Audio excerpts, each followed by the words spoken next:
कक्षा 12वीं विषय भौतिक शास्त्र अध्याय 1 विद्युत आवेश और क्षेत्र। इसके अंतर्गत आज हम इस प्रश्न को समझते हैं।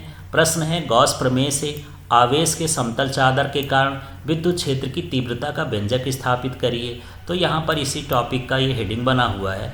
अब यहाँ पर इसके लिए चित्र देखते हैं। तो चित्र में क्या है, यहाँ जो बना है एक ये समतल चादर है और इसमें आवेश हैं। तो मान लेते हैं कि इसमें धनावेश हैं। अब यहाँ पर हम जान चुके हैं कि यदि धनावेश होगा तो उसके चारों ओर विद्युत क्षेत्र भी होगा। तो विद्युत क्षेत्र कितना होगा यही हमको ज्ञात करना है और हम इसको ज्ञात करने के लिए गॉस प्रमेय का उपयोग करेंगे, अर्थात विद्युत फ्लक्स निकालेंगे। तो विद्युत फ्लक्स निकालने का तरीका ये है कि ये जो आवेश हैं ये गॉसी पृष्ठ के अंदर घिरे हों। तो हम एक गॉसी पृष्ठ की कल्पना कर लेते हैं। तो ये बेलनाकार गॉसी पृष्ठ की कल्पना करें हैं। ये दूसरा आकार का भी हो सकता है, घनाभाकार भी हो सकता है। बस उसके शर्त का पालन होना चाहिए कि गॉसी पृष्ठ के अंदर आवेश हों। तो चलिए इस पृष्ठ में देखते हैं कि जो बेलन होता है, इस बेलन में 3 पृष्ठ होते हैं। एक ये होता है, ये जो है वृत्ताकार है, ये भी क्या है वृत्ताकार है, और ये जो है जो इधर का भाग है ये वक्री पृष्ठ है। तो इस तरह से 3 पृष्ठों से मिलकर के बेलन बनता है। तो एक पृष्ठ का नाम हम ये रख लिए हैं S1, ये वाला हो गया S2 और इस तरह से ये वाला जो हो गया ये हो गया S3। तो यहाँ पर 3 पृष्ठ हो गए। अब इन 3 पृष्ठों में छोटे छोटे पृष्ठ का चुनाव कर लेते हैं। जैसे यहाँ पर ये अल्प पृष्ठ हो गया तो इसका नाम हो गया DS3, ये इसका सदिश है, यहाँ पर ये क्षेत्र सदिश है।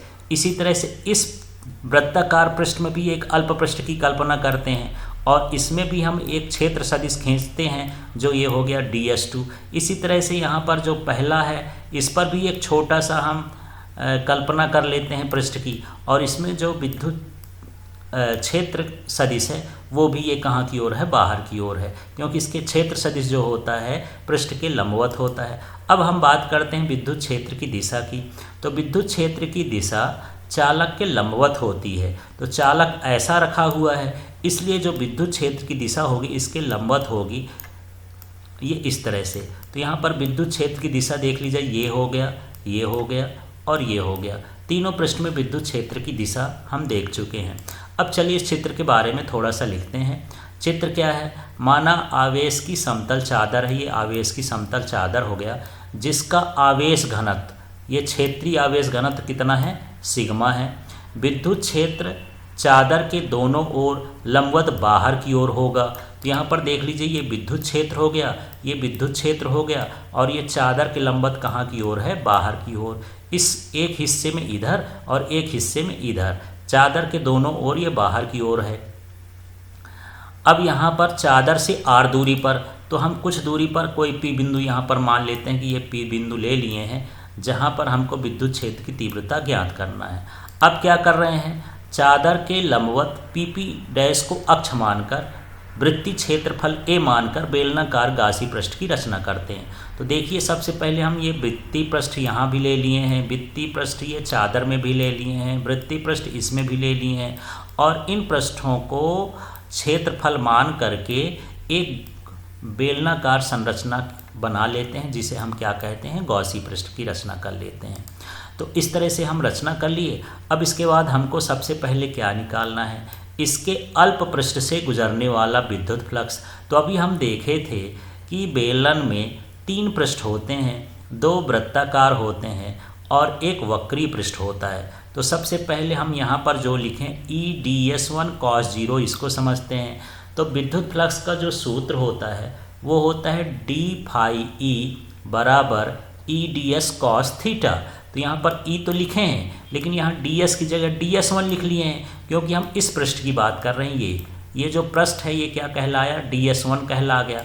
अब देख लीजिए विद्युत क्षेत्र की दिशा इधर है और यहाँ पर जो क्षेत्र सदिश है उसकी दिशा भी इधर है। दोनों की दिशा कैसी है, समान है, और समान दिशा होगी तो ये समांतर हैं या एक दूसरे के ऊपर भी हो सकते हैं।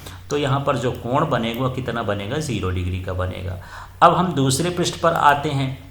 इससे गुजरने वाले विद्युत फ्लक्स की बात करते हैं तो इसमें भी वही सूत्र लगेगा E D S cos theta. तो यहाँ विद्युत क्षेत्र तो ई ही है, लेकिन यहाँ जो पृष्ठ है वो कैसा पृष्ठ है, DS2 है, इसलिए यहाँ पर DS2 लिख दिए। अब यहाँ पर देखते हैं ये जो DS2 है अर्थात क्षेत्र सदिश है इसका, और ये विद्युत क्षेत्र है, दोनों कैसे हैं, परस्पर समांतर हैं, तो इनके बीच का कोण बनेगा 0, इसलिए यहाँ पर EDS2 कॉस थीटा न लिख करके कॉस 0 डिग्री लिखा है। इसी तरह से हम तीसरे पृष्ठ को देख लेते हैं। तो यहाँ पर देख लीजिए ये तीसरा पृष्ठ है, ये DS3 है, और इसमें जो विद्युत क्षेत्र है इधर की ओर है। तो यहाँ पर दोनों देखना, ये क्षेत्र सदिश इधर और विद्युत क्षेत्र इधर, तो इनके बीच का कोण कितना बना, 90 बना, इसलिए यहाँ पर लिखा है EDS3 कॉस 90 डिग्री। अब यहाँ पर हम इन कोणों को देखते हैं, तो यहाँ पर देखिए EDS1 है, यहाँ EDS1 लिख दिए, लेकिन cos 0 डिग्री नहीं लिखें, क्योंकि cos 0 डिग्री का मान कितना होता है 1, और 1 का गुणा करने पर तो यही हो जाएगा। इसी तरह से यहाँ भी ये cos 0 डिग्री का मान भी 1 होता है, तो यहाँ क्या बचा, EDS2 बचा।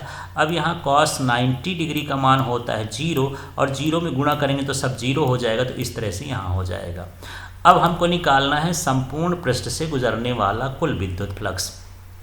तो जब हम कुल विद्युत फ्लक्स निकालेंगे, क्योंकि जो हम ये निकाले हैं अल्प पृष्ठों से, यहाँ DS1 है, ये अल्प पृष्ठ है, DS2 है, ये अल्प पृष्ठ है, यदि हम ये पूरा पृष्ठ ले लें तो क्या हो जाएगा, तब हम इसके लिए समाकलन का उपयोग करते हैं। तो देखिए यहाँ पर ये लिखा है फाई ई और यहाँ लिखा है डी, ये था अल्प पृष्ठ से गुजरने वाला विद्युत फ्लक्स, और ये हो गया संपूर्ण पृष्ठ से गुजरने वाला विद्युत फ्लक्स। तो जब डी लग जाता है तो अल्प को डिनोट करता है, उसको बताता है। अब यहाँ पर ये देख लीजिए, ई को मैं वैसे लिख दिया हूँ, DS1 को उधर ही लिख दिया हूँ। बस यहाँ पर आपको क्या लगा देना, एक समाकलन का चिन्ह लगा देना है।